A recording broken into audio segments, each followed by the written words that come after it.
ವೀಕ್ಷಕರಿಗೆ ಎಲ್ಲರಿಗೂ ನಮಸ್ಕಾರ. ನಾನು ನಿಮ್ಮ ಕನ್ನೇಶ್. ಎಂದಿನಂತೆ ಇವತ್ತು ಮತ್ತೆ ನನ್ನ ಮಾತುಕತೆಯಲ್ಲಿ ನಾವು ಮಾತಾಡ್ತಾ ಇಲ್ಲಿಯ ವಿದ್ಯಮಾನಗಳನ್ನು, ಇಲ್ಲಿಯ ಆಗುಹೋಗುಗಳನ್ನು, ಇಲ್ಲಿಯ ಬರ್ನಿಂಗ್ ಇಶ್ಯೂ ಅಂತ ಏನು ಹೇಳ್ತೀವಿ ಅಂಥ ವಿಚಾರಗಳನ್ನು ಮಾತಾಡ್ತಾ ಬರ್ತಾಯಿದ್ದೀವಿ. ಸ್ನೇಹಿತರೆ, ನಿಮಗೆಲ್ಲ ಗೊತ್ತಿರೋ ಹಾಗೆ ನಾನು ಒಂದು 25 ವರ್ಷಗಳಿಂದ ಈ ಮಾಧ್ಯಮ ಕ್ಷೇತ್ರದಲ್ಲಿದ್ದೇನೆ.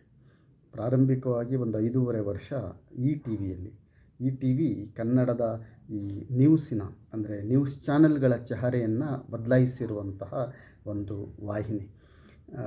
ಈ ಟಿ ವಿ ರಾಮೋಜಿ ರಾವ್ ನೇತೃತ್ವದ ಈ ಟಿ ವಿ ಬರೋದಕ್ಕಿಂತ ಮೊದಲೇ ನ್ಯೂಸ್ ಅಂದರೆ ಈ ವಾರದ ನೋಡಿದ್ರಾಯಿತು ಅಥವಾ ಹಿಂದಿನ ವಾರದನ್ನು ಈ ವಾರ ನೋಡಿದ್ರಾಯಿತು ಅನ್ನೋ ಮನೋಭಾವ ಇತ್ತು.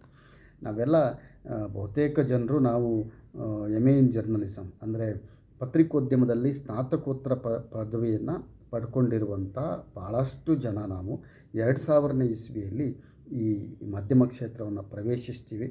ಅವತ್ತು ನಮ್ಮ ಮನೋಹರ್ ಎಡವಟ್ಟಿ ಅನ್ನುವಂತಹ ಏನು ನಮ್ಮ ಸಂಪಾದಕರಿದ್ದರು ಆವತ್ತು ಈ ಟಿ ವಿ ಈ ಸಂಸ್ಥೆಗೆ, ಅವರು ಮತ್ತು ಆನಂತರ ಮಂಜುನಾಥ್ ಇರ್ಬೋದು, ಜಿ ಎನ್ ಮೋಹನ್ ಇರ್ಬೋದು, ಮಣಿಯಾಣಿ ಇರ್ಬೋದು, ಭಾಳಷ್ಟು ಜನ ಯಾರ್ಯಾರೆಲ್ಲ ಆ ಸ್ಥಾನವನ್ನು ಅಲಂಕರಿಸ್ತಾ ಇದ್ದಾರೆ.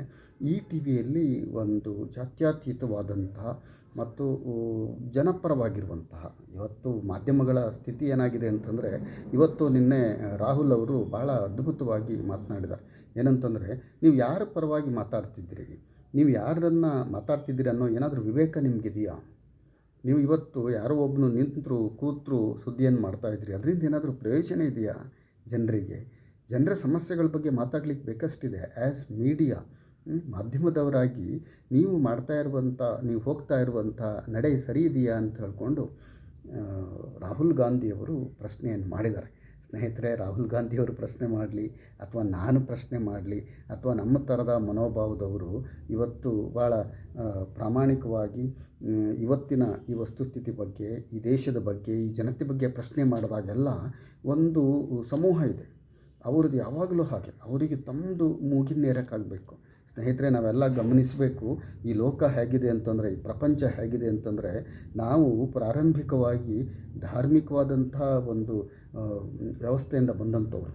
ಅಂದರೆ ಮೊದಲೇ ನಮ್ಮ ಈ ಪ್ರಭುತ್ವ ಹೇಗಿತ್ತು, ಸಂಪೂರ್ಣ ಧಾರ್ಮಿಕ ಪ್ರಭುತ್ವ, ಆನಂತರ ರಾಜಪ್ರಭುತ್ವ ಬಂತು, ಆನಂತರ ಪ್ರಜಾಪ್ರಭುತ್ವ ಬಂತು. ಸೊ ಇವುಗಳ ಮಧ್ಯದಲ್ಲಿ ಇದು ಒಂದು 100 ವರ್ಷಗಳ ಪ್ರಕ್ರಿಯೆ. ಇಲ್ಲಿ ಏನೇನೇನೆಲ್ಲೋ ಆಗಿದೆ. 100 ವರ್ಷಗಳ ಹಿಂದಿನ ಈ ಧಾರ್ಮಿಕ ಪ್ರಭುತ್ವ ಇದೆಯಲ್ಲ, ಅವತ್ತಿನ ರೀತಿ ಇವತ್ತು ಮಾತಾಡಿದರೆ ಅದನ್ನು ಮೂರ್ಖತನ ಅಂತಾರೆ ಬಿಟ್ಟರೆ ಬೇರೆ ಏನಿಲ್ಲ.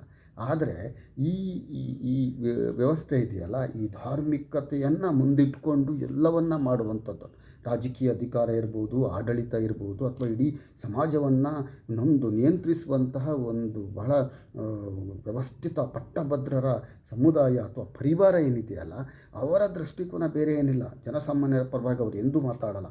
ಜನರಿಗೆ ಏನು ಸಮಸ್ಯೆ ಇದೆ ಅನ್ನೋದ್ರ ಬಗ್ಗೆ ಅವ್ರು ಎಂದೂ ಮಾತಾಡಲ್ಲ. ಅವ್ರದ್ದೇನಿದ್ರು ಧರ್ಮದ ಮಾತನ್ನು ಆಡಿ ಎಲ್ಲಿವರೆಗೆ ತಂದು ನಿಲ್ಲಿಸಿದ್ರು ನೀವು ಇವತ್ತು ಭಾರತವನ್ನು?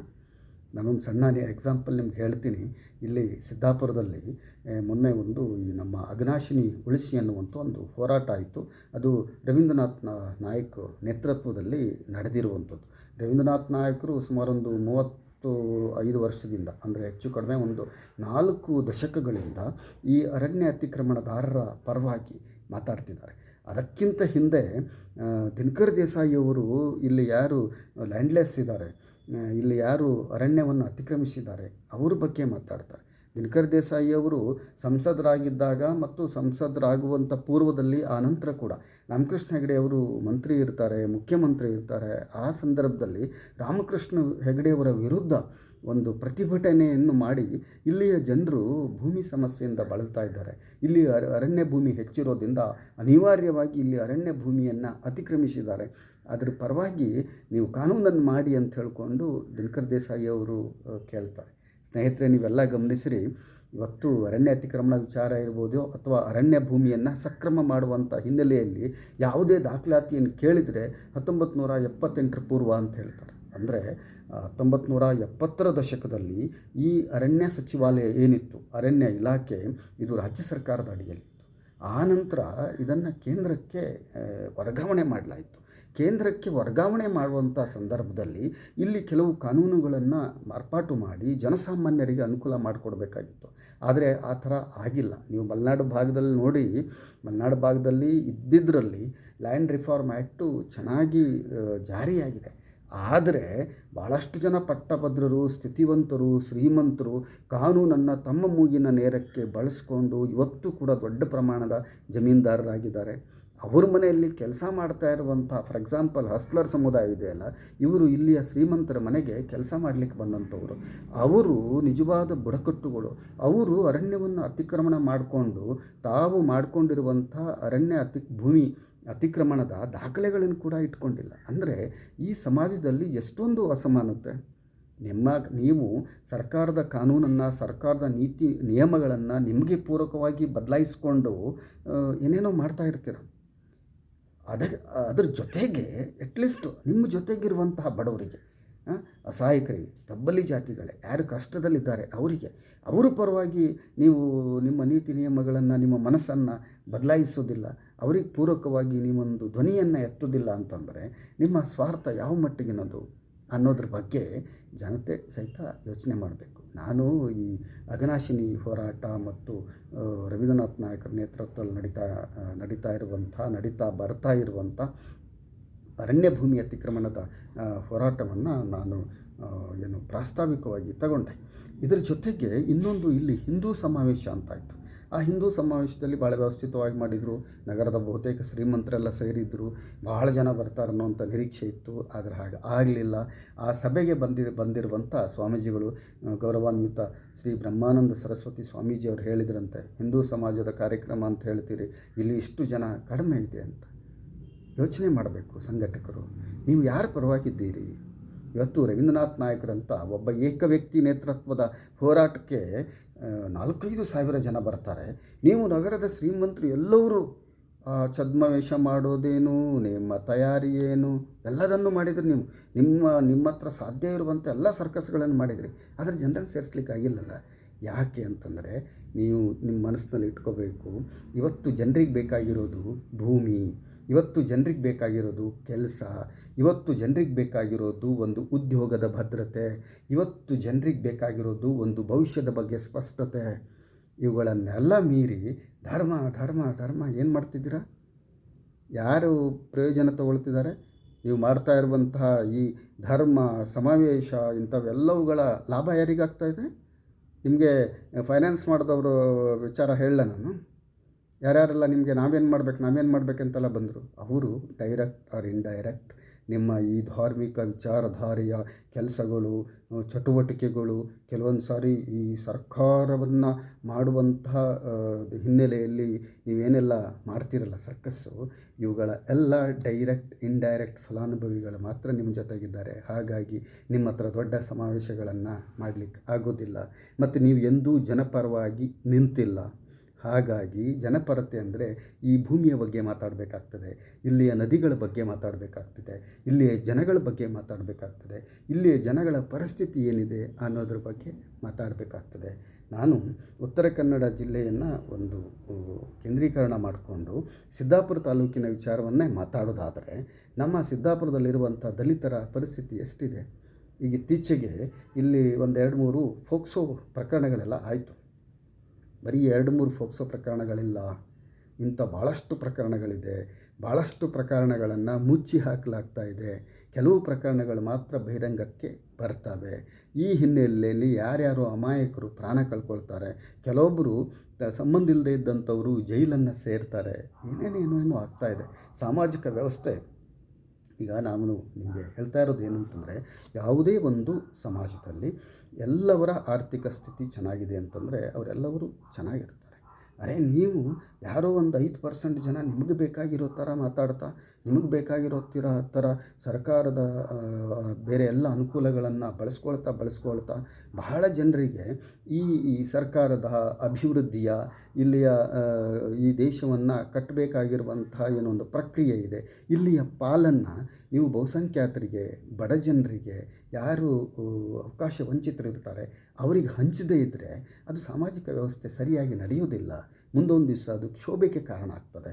ಬಹುಶಃ ನನಗನ್ನಿಸ್ತದೆ ಲ್ಯಾಂಡ್ ರಿಫಾರ್ಮ್ ಆ್ಯಕ್ಟ್ ಜಾರಿ ಆಗದೇ ಇದ್ದರೆ ಏನೇನೇನೋ ವಿಪ್ಲವಗಳು ಆಗುವಂಥ ಸಾಧ್ಯತೆ ಇತ್ತು.